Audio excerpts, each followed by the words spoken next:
Et nous avons eu déjà plusieurs lectures ce matin qui nous ont ressourcés, encouragés, interpellés, en tout cas pour ma part.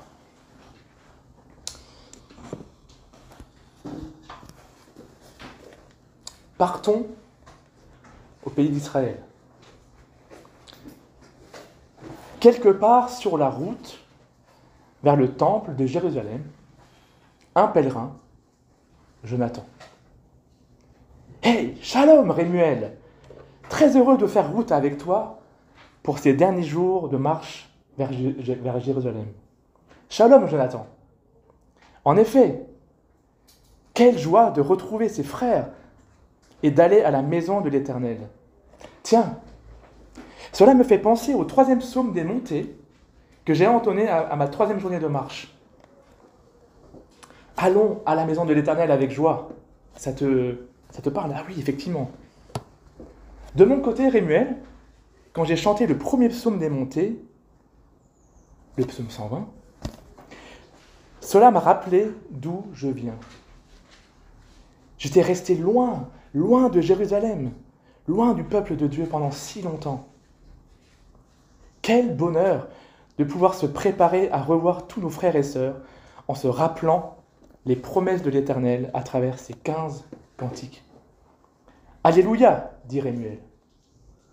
J'allais chanter le 11e psaume des montées ce matin. Voudrais-tu me rejoindre? Allons-y. Psaume 130. Psaume 130, cantique des degrés. Donc, ce 11e psaume, des cantiques des montées ou cantiques des degrés. Du fond de l'abîme, je t'invoque, ô Éternel. Seigneur, écoute ma voix. Que tes oreilles soient attentives à la voix de mes supplications. Si tu gardais le souvenir des iniquités éternelles, Seigneur, qui pourrait subsister? Mais le pardon se trouve auprès de toi, afin qu'on te craigne. J'espère en l'Éternel. Mon âme espère, et j'attends sa promesse. Mon âme compte sur le Seigneur, plus que les gardes ne comptent sur le matin, que les gardes ne comptent sur le matin. Israël, mets ton espoir en l'Éternel, car la miséricorde est auprès de l'Éternel et la rédemption est auprès de lui en abondance. C'est lui qui rachètera Israël de toutes ses iniquités. Jusqu'ici, la parole de Dieu. Un psaume court, un cantique qui est certes pas des plus longs de ce livre des psaumes, mais qui est ô combien parlant, n'est-ce pas? Réconfortant. J'aimerais donner un titre à cette prédication, une pleine confiance dans la fidélité de Dieu.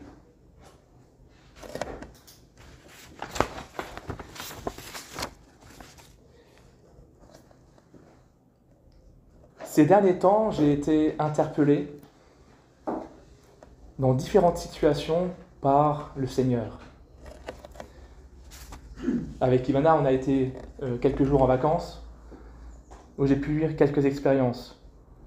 Dans mes lectures quotidiennes, de la parole, d'autres livres, le Seigneur m'a parlé de différentes manières ces temps-ci, et en réalité, cela rejoint parfaitement ce que ce psaume, ce que la substance de ce psaume veut nous enseigner ce matin. Et donc, je vais essayer d'agrémenter ce message aussi à l'aide de ces quelques expériences que le Seigneur m'a permis de vivre. J'aimerais articuler ce message autour de 3 points. Tout d'abord, j'aimerais simplement repasser ensemble la structure de ce psaume. Ensuite, le second point, nous allons voir 3 enseignements sur Dieu que ce psaume nous relate.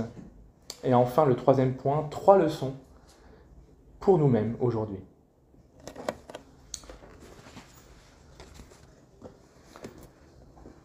Ce psaume fait partie de ce qu'on appelle les 7 psaumes de pénitence, ou les 7 psaumes de repentance que nous trouvons dans les 150 chapitres des psaumes, dont le plus connu est un des plus connus est le psaume 51.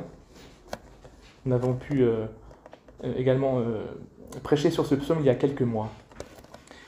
Et quand on regarde la structure de ce psaume, nous faisons face à une forme littéraire qu'on retrouve régulièrement. Une approche du cantique que nous retrouvons souvent dans les psaumes. Une première partie du psaume où le péché est avoué. Ensuite, une seconde partie qui est portée sur le pardon. Et une troisième partie sur la délivrance en Dieu. Si nous regardons en particulier ce psaume 130, nous pouvons voir des versets 1 et 2, cette prière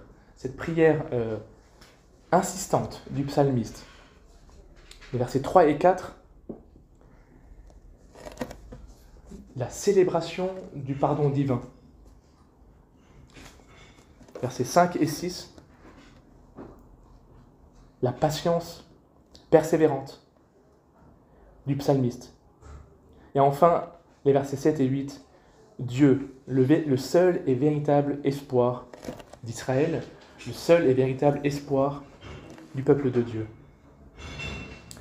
Et le fil conducteur de ce psaume est la fidélité de Dieu. Et nous allons voir maintenant en détail ce que ce psaume peut nous enseigner, tout d'abord sur Dieu. 3 enseignements que ce psaume nous apporte sur Dieu. Le premier enseignement que j'aimerais relever ensemble ce matin, c'est que Dieu est fidèle et pardonne celui qui vient à lui. Le psalmiste crie à l'Éternel. Il est au fond de l'abîme, il est au fond de la détresse, il est au fond du gouffre. Je t'invoque, ô Éternel, Seigneur, écoute ma voix, que tes oreilles soient attentives à la voix de mes supplications. Et c'est le verset 3 et 4 qui nous montre que Dieu est fidèle et pardonne. Si tu gardais le souvenir des iniquités éternelles, Seigneur, qui pourrait subsister? Nous méritons la mort devant notre péché. Mais le pardon, au verset 4, se trouve auprès de toi, afin qu'on te craigne. Dieu est fidèle et pardonne celui qui vient à lui. J'aimerais juste prendre un passage parallèle qui nous décrit d'une autre manière ce pardon que nous trouvons en l'Éternel, et allons dans Michée, le livre de Michée, le petit prophète, au chapitre 7, versets 18 à 20. Michée 7, versets 18 à 20. Quel Dieu est semblable à toi, qui pardonne l'iniquité, qui oublie les péchés du reste de ton héritage? Il ne garde pas sa colère à toujours, car il prend plaisir à la miséricorde. Il aura encore compassion de nous, il mettra sous ses pieds nos iniquités. Tu jetteras au fond de la mer tous leurs péchés. Tu témoigneras de la fidélité à Jacob, de la bonté à Abraham, comme tu l'as juré à nos pères au jour d'autrefois. Verset 19. Tu jetteras au fond de la mer tous leurs péchés. Simplement pour prendre cette image des fonds des océans, est-ce que vous sauriez me dire quelle est la fosse océanique la plus profonde découverte à ce jour dans le monde? Combien de mètres?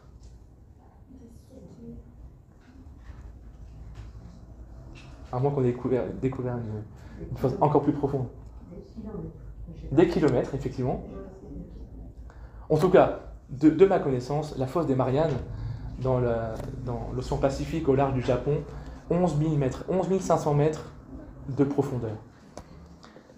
Ça nous donne une idée. 11 500 mètres, rien sur cette terre en tant que montagne atteint les 11 500. Même le mont Everest, on est à 8 800.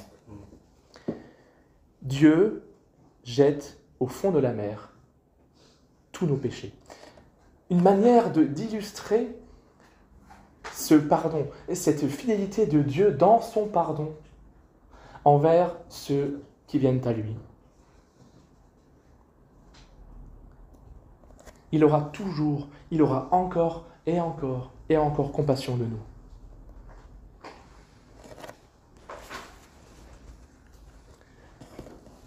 Un deuxième enseignement sur Dieu que j'ai relevé de ce psaume, Dieu est fidèle dans son amour envers son peuple.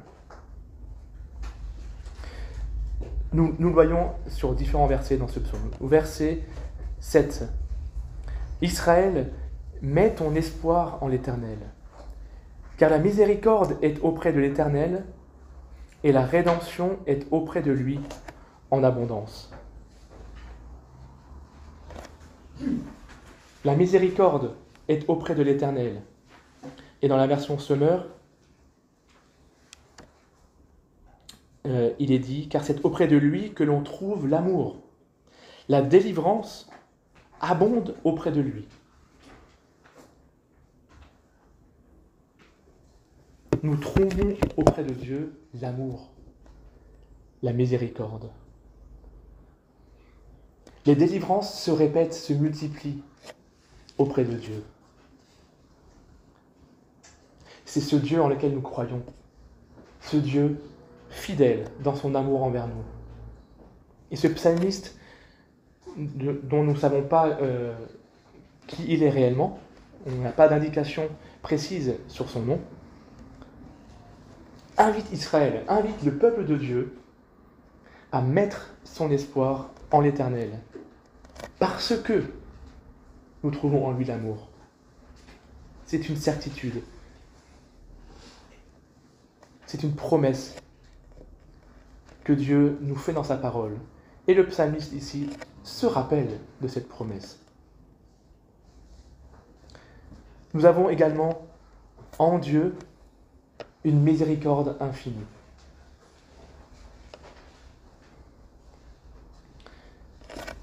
La miséricorde, alors je ne sais pas si c'est une expression ou une explication tirée par les cheveux, mais j'ai souvent entendu cette image pour illustrer ce que c'est la miséricorde, un mot un peu du patois de Canaan. C'est que Dieu nous envoie une corde dans notre misère. Et cette corde que Dieu nous envoie, dans notre abîme, dans notre gouffre, de là où on l'appelle, elle vient entre guillemets de nulle part. Nous n'avons pas demandé à notre ami Jonathan qui est sur le haut de la falaise ou le haut du gouffre, envoie-moi une corde. Ou alors, tu te rappelles l'autre fois, moi je t'ai fait ça, maintenant je mérite d'avoir cette corde et tu me sauves à mon tour. Nous ne méritions pas cette corde. Dans notre misère, du fond de l'abîme, nous invoquons Dieu et il nous envoie cette corde. Il nous tire dans son amour de l'abîme, de cette fosse, de ce gouffre dans lequel nous pouvons nous trouver dans notre vie. Ça peut être des moments où nous nous rendons compte de notre misère, de notre péché. Cela peut être également des situations de dépression, de déprime, de découragement dans lesquelles nous pouvons nous trouver. Ce psalmiste, il est là dans cet état de supplication, dans cet état de dépendance à Dieu, du fond de l'abîme, je t'invoque, ô Éternel. Seigneur, écoute ma voix, que tes oreilles soient attentives à la voix de mes supplications. Et dans la foulée, le psalmiste, il répète ses promesses, que en l'Éternel, au verset 7, la miséricorde est auprès de lui, que la rédemption est auprès de lui en abondance, jour après jour. Le troisième enseignement sur Dieu que je voulais relever de ce psaume ce matin, c'est que Dieu est également fidèle dans l'accomplissement de ses promesses. Alors, il est d'une part fidèle dans ses promesses, parce qu'il va continuellement nous les faire vivre, nous les donner, les exécuter, mais également il est fidèle dans l'accomplissement de ses promesses futures. Et je remercie le Seigneur encore à nouveau ce matin pour l'esprit qu'il nous donne, dans la manière dont la présidence a été menée par Eric, les passages que nous avons pu lire dans l'Apocalypse, où nous voyons Christ à la droite de Dieu, régnant aux côtés de Dieu, du Père, étant passé par la croix, mort pour nous à la croix, ressuscité le 3e jour, et transporté dans les lieux célestes à la droite de Dieu le Père. Et nous voyons au verset 8 de ce psaume 130, c'est l'Éternel qui rachètera Israël, au futur, qui rachètera Israël de toutes ses iniquités. Dieu l'a fait, mes frères et mes sœurs. Et nous sommes aujourd'hui au bénéfice de cette promesse que Dieu a accomplie en Jésus. Ce rejeton de David, comme nous l'avons lu dans Apocalypse 5. C'est merveilleux, n'est-ce pas?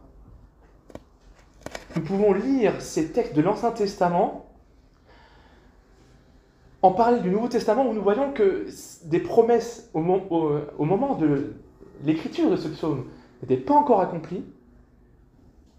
Et aujourd'hui, nous sommes au bénéfice de ces promesses accomplies par Dieu à travers Christ. Ésaïe 55, versets 10 et 11. Comme la pluie et la neige descendent des cieux et n'y retournent pas sans avoir arrosé, fécondé la terre et fait germer les plantes, sans avoir donné de la semence au semeur et du pain à celui qui mange, ainsi en est-il de ma parole qui sort de ma bouche. Elle ne retourne point à moi sans effet, sans avoir exécuté ma volonté et accompli mes desseins. Dans ce psaume, nous avons cette annonce du salut en Jésus-Christ. Israël, racheté de toutes ses iniquités par Dieu, à travers Christ, issu du peuple d'Israël.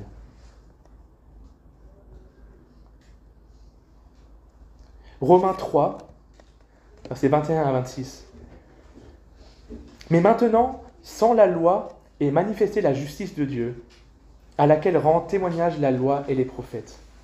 Justice de Dieu par la foi en Jésus-Christ pour tous ceux qui croient. Il n'y a point de distinction, car tous ont péché et sont privés de la gloire de Dieu. Et ils sont gratuitement justifiés par sa grâce, par le moyen de la rédemption qui est en Jésus-Christ. C'est lui, donc Jésus-Christ, que Dieu a destiné par son sang à être, pour ceux qui croiraient victimes propitiatoires, afin de montrer sa justice, parce qu'il avait laissé impunis les péchés commis auparavant, au temps de sa patience, afin, dis-je, de montrer sa justice dans le temps présent, de manière à être juste, tout en justifiant celui qui a la foi en Jésus. Car tous ont péché et sont privés de la gloire de Dieu, mais sont gratuitement justifiés par la grâce, par le moyen de la rédemption qui est en Jésus-Christ. Et ceci, cette victoire de Christ à la croix, cette rédemption acquise par Christ à la croix, nous l'avons reçue une fois pour toutes, désormais.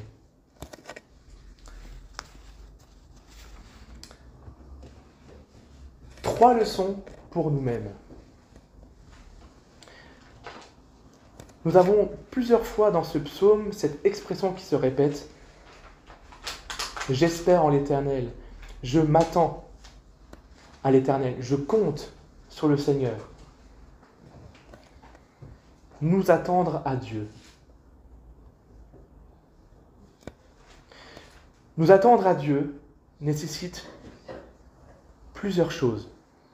Et ce sont ces trois leçons que j'aimerais relever de ce psaume pour nous ce matin.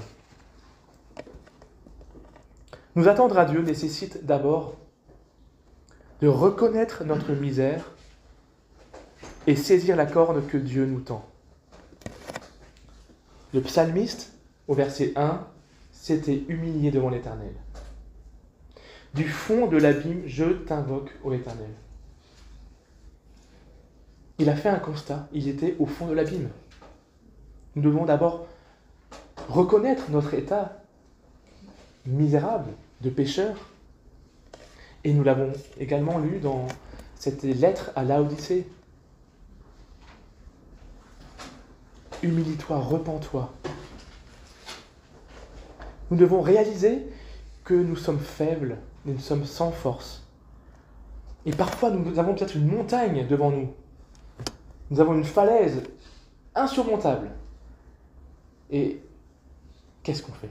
Est-ce qu'on essaye de grimper avec nos mains et on rechute? Et on grimpe 1 mètre plus haut. Et là, le calcaire se casse sous nos doigts et on retombe à la case départ. Combien de fois nous avons besoin de grimper par nos propres forces pour reconnaître « Seigneur, je suis au fond du gouffre. J'ai besoin de toi. Seigneur, écoute ma voix. » Et vous vous rappelez du psaume 120 que Mathieu avait pris dimanche dernier? Dieu exauce nos prières. Je vais juste reprendre le premier verset du psaume 120. Dans ma détresse, c'est à l'Éternel que je crie et il m'exauce. Cette confiance que Dieu exauce nos prières, entend notre prière. Et une troisième chose dans cette disposition de reconnaissance de notre misère, nous avons besoin de réaliser du besoin du pardon de Dieu. Verset 3, « Si tu gardais le souvenir des iniquités éternelles, Seigneur, qui pourrait subsister ?» Le psalmiste, il se rappelle tout de suite de ce pardon divin illimité qu'il peut trouver en Dieu. Mais surtout de la fidélité de Dieu dans son pardon, dans la patience de Dieu. Combien Dieu est patient également envers nous. C'est simplement une expérience que j'ai pu vivre durant ces quelques jours de vacances avec Ivan en Bretagne. Premier après-midi au bord de la plage. Je ressors de l'eau après 1h30. Et là, je me rends compte que j'avais les clés de la voiture dans mon short de bain. À 1 heure de l'hôtel, rien n'était encore... On était dans une plage sauvage au milieu de la pampa de la Bretagne. C'était magnifique, hein? Et là, j'arrive à la voiture et la porte côté conducteur s'ouvre. Je dis, super. Mais quand je mets la clé dans le contact, rien. Anti-vol défaillant, truc. La voiture ne démarre pas. C'était 33 degrés, pour une fois qu'il faisait chaud en Bretagne. Et là, je dis, je ne suis plus tout seul, je ne suis plus célibataire à me débrouiller et à dormir dans la voiture. Maintenant, j'ai aussi une épouse à mes côtés qu'il faut que je soigne, que je prenne soin. Je dis, mince, à cause de mon erreur stupide, à cause de mon... de cette bêtise, on se retrouve dans la panade. J'ai crié à Dieu. Seigneur, écoute, j'ai appelé aussi mon père derrière. Lui, patient au possible, sa voix calme. J'ai séché plusieurs fois la clé, je redémarrais, ça marchait encore pas. Et au deuxième séchage, la voiture a redémarré. J'en ai pleuré. C'est Seigneur, j'ai loué le Seigneur. J'ai dit, effectivement, dans ce fond de ce gouffre, Seigneur, je t'en supplie, interviens, je ne sais pas quoi faire. Il est intervenu malgré ma bêtise, malgré nos manquements, malgré notre péché. Dieu est bon, il est fidèle, il intervient dans sa grâce. Le lendemain matin, la batterie à plat. Donc, décidément, la première journée, c'était une catastrophe. Et encore une fois, Dieu a pourvu. Mais j'ai expérimenté à travers cela l'humiliation Le nombre de fois où je dis à ma femme, tu devrais faire ci, tu devrais penser à ça, tu devrais... Le Seigneur m'a donné une si grande leçon aussi à travers ces moments de solitude, au premier degré et au second degré, où il m'a fait réaliser que j'étais pécheur, que j'avais besoin de sa grâce, que j'avais aussi besoin d'être humilié, que j'avais moi également des manquements dans des sujets tout basiques, des sujets du quotidien.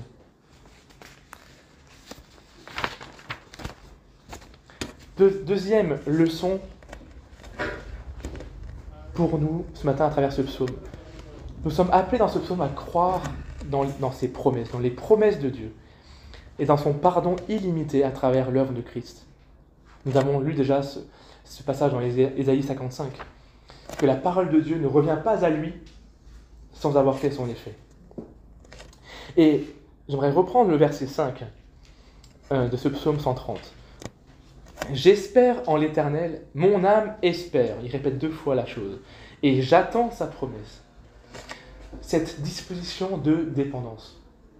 On attend, on espère en l'Éternel.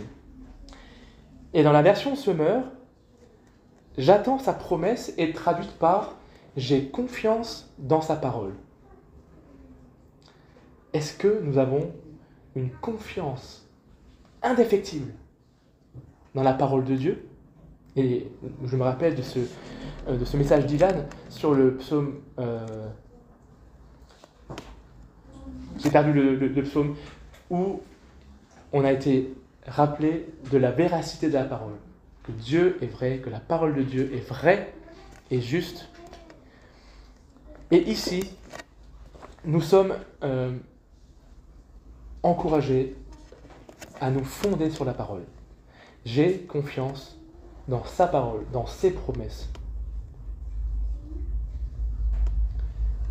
Surtout quand on voit comment Dieu a réalisé également ses promesses, les prophéties de l'Ancien Testament, pour beaucoup accomplies par Christ directement.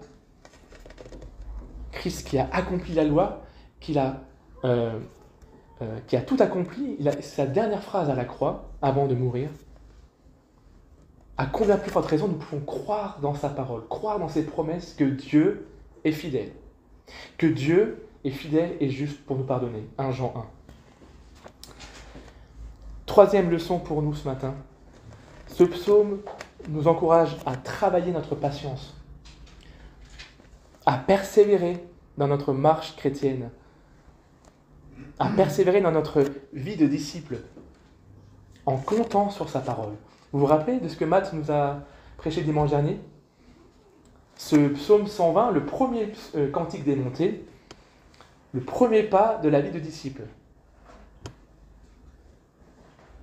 Ce psaume est un encouragement, une exhortation, nous aidant dans notre vie de disciple, dans notre marche chrétienne, dans cette espérance de retrouver Christ un jour à la droite de Dieu, face à face. Ce verset 6, « Mon âme compte sur le Seigneur, plus que les gardes ne comptent sur le matin, que les gardes ne comptent sur le matin. » Les gardes étaient sur des rotations, on va appeler ça des rotations 3-8 par exemple, ou des quarts plutôt. Ils se relayaient. Et les gardes de nuit attendaient le matin pour se reposer, mais également pour retrouver le soleil. C'est toujours plus simple de voir l'ennemi arriver quand il fait jour que quand il fait nuit. Et le psalmiste comptait sur le Seigneur bien plus que le garde attendait le matin. Compter sur le matin. Alors que nous savons que le matin va arriver. Si Christ ne revient pas nous reprendre durant la nuit, nous savons que la terre tourne autour du soleil, la terre tourne autour d'elle-même et que le matin va arriver. Mais là, nous sommes appelés à compter encore davantage sur Dieu que sur le matin qui va arriver. Ça m'a fait penser à un livre que j'ai lu récemment. Le témoignage d'un explorateur de l'océan austral, donc autour de l'Antarctique, Ernest Shackleton, un Irlandais. Il voulait traverser l'Antarctique, mais avant d'arriver sur l'Antarctique, son bateau a été pris dans les glaces en 1915. Avec ses hommes, ses 25 hommes, il a dû, tant bien que mal, sortir du bateau, marcher sur les banquises, et ils sont arrivés sur l'île de l'Éléphant. Et de là, avec 4 hommes, Shackleton est parti chercher un navire auprès je crois, de l'île de la George du Sud, pour récupérer l'ensemble de ces hommes. 21 hommes sont restés sur l'île de l'Éléphant pendant 4 mois. Vous imaginez dans l'océan austral. Il ne fait pas 35 degrés comme en Bretagne durant ce mois d'août. Il faisait peut-être moins 25, moins 30. Avec uniquement pour habitation leurs 2 embarcations. Pendant 4 mois. Finalement, Shackleton a pu récupérer un navire et traverser les glaces, récupérer ses hommes. Et ces hommes, en voyant un bateau arriver, ils disent « Est-ce que c'est lui ? Est-ce que c'est lui ?» Et là, ils disent « Hourra ! C'est le patron !» Et Shackleton qui dit à ses hommes « Vous allez bien ? Oui, tous bien, tous vivants. » Ces 21 hommes, ils attendaient de manière fidèle et sûre, il va revenir. Notre patron va revenir. Il connaît l'océan par cœur, il va trouver une solution. Et c'est ça qui les a fait tenir pendant 4 mois dans le froid et dans la faim. Ça m'a vraiment parlé. Est-ce que nous avons cette foi dans le secours de Dieu, dans sa fidélité ? Il va revenir. Il va nous porter secours. Il va nous pardonner. Il va nous donner cette paix. Et surtout, Christ va revenir un jour. C'est notre espérance la plus glorieuse, la plus lointaine, mais en même temps qui peut être la plus proche. Nous ne savons pas quand Christ va revenir, mais nous savons qu'il va revenir. Est-ce que nous serons tous vivants spirituellement le jour où Christ va revenir ? Restons fermes. Comptons sur Dieu. Comptons sur sa présence dans nos vies, comme nous l'avons lu dans Apocalypse. Et en ce moment, je lis le livre de Daniel, et ça m'a fait également penser à cette histoire des 3 amis de Daniel dans la fournaise. Simplement, ce passage où Shadrach, Meshach et Abednego sont convoqués devant le roi Nebuchadnezzar, et il leur passe une rouste. Pourquoi vous ne vous prosternez pas devant ma statue ? Shadrach, donc Daniel 3, verset 16, Shadrach, Meshach, Abednego répliquèrent au roi Nebuchadnezzar, nous n'avons pas besoin de te répondre là-dessus. Voici notre Dieu que nous servons peut nous délivrer de la fournaise ardente et il nous délivrera de ta main, ô roi. Vous voyez la confiance de ces hommes dans leur Dieu. Ils comptent sur Dieu, ils espèrent en l'Éternel. Sinon, sache, ô roi, que de toute manière, nous ne servirons pas tes dieux, et que nous n'adorerons pas la statue d'or que tu as élevée. Ils ont été envoyés dans la fournaise ardente, chauffés 7 fois plus fort, des soldats ont été tués à cause de la chaleur.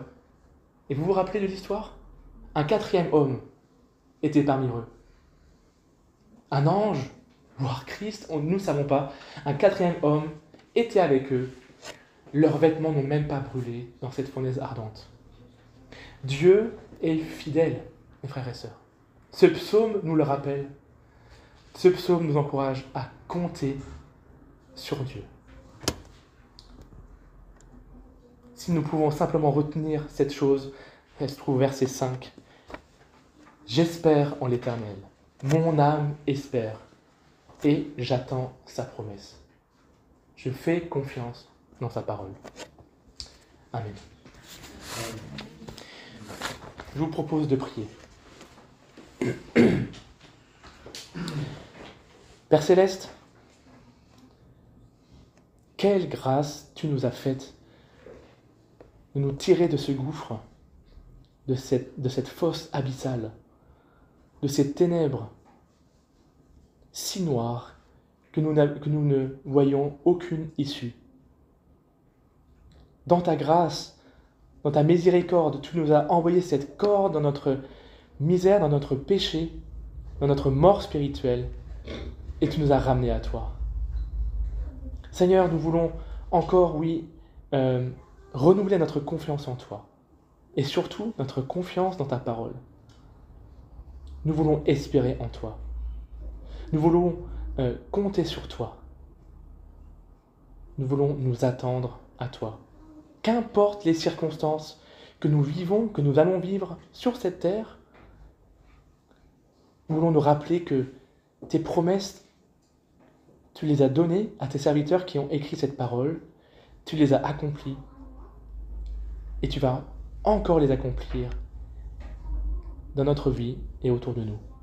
Seigneur, s'il te plaît, sois glorifié, sois honoré à travers nos vies. Au nom de Jésus. Amen. Maintenant, pour répondre à ce psaume, sous le contrôle de Eric, je vous propose de rejoindre Jonathan et Rémuel et chanter le psaume 130. Et vous allez trouver les feuillets sur votre chaise avec un chant du psaume de Genève arrangé